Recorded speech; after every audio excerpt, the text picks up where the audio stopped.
সেই নিখিলদা, বিদায়ী শিক্ষক আমার শ্রদ্ধেয় প্রদীপ ভান্ডারী মহাশয়, উপস্থিত অতিথি শিক্ষকবৃন্দ, দীপঙ্কর, আমার ভাইয়ের মতন, অভিজিৎ, শেখর, এই বিদ্যালয়ের সহশিক্ষকবৃন্দ, এই ভিসি কমিটির প্রেসিডেন্ট, আপনারা গ্রামবাসীবৃন্দ এবং আমার স্নেহের ছাত্রছাত্রী, কি বলবো,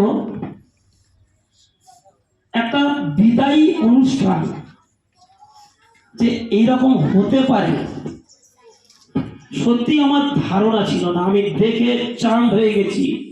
আমরা সাধারণত দেখি যে কোনো ভিভিআইপি কেউ এলে আমরা লাল কার্পেট দিয়ে তাদেরকে অভ্যর্থনা জানাই। আজকে দেখলাম কার্পেট বিছিয়ে ওনাকে অভ্যর্থনা জানানো হচ্ছে, বিদায় সংবর্ধনা জানানো হচ্ছে। একটা শিক্ষকের বিদায় তো নিতেই হবে কোনো না কোনো সময়, সরকারি নিয়মে, কিন্তু প্রকৃতভাবে তিনি এই বিদ্যালয়ের এই 18 বছর শিক্ষকতার জীবনে প্রচুর ছাত্রছাত্রীর মনে উনি গেঁথে আছেন। আমরা নিখিলদার সমস্ত কর্মকাণ্ড, এই বিদ্যালয়ের সমস্ত কর্মকাণ্ড সামাজিক মাধ্যমে বাড়িতে বসে দেখতে পাই।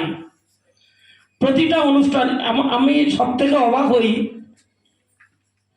এই বিদ্যালয় তো একটা ইনোভেটিভ কাজ করেই, ক্রিয়েটিভ কাজ করেই, কিন্তু প্রতিটা ছাত্রছাত্রী স্ট্যান্ডিং এই কারেন্ট ছাত্রছাত্রীর জন্মদিন পালন, এইটা মনে হয় আমার সারা রাজ্য তথা সারা দেশের মধ্যে কোনো স্কুল করে না। এবং আমি ছাত্রছাত্রী এবং গার্জেন যারা আছে একটু হাততালি দিয়ে দিতে অনুরোধ করবো।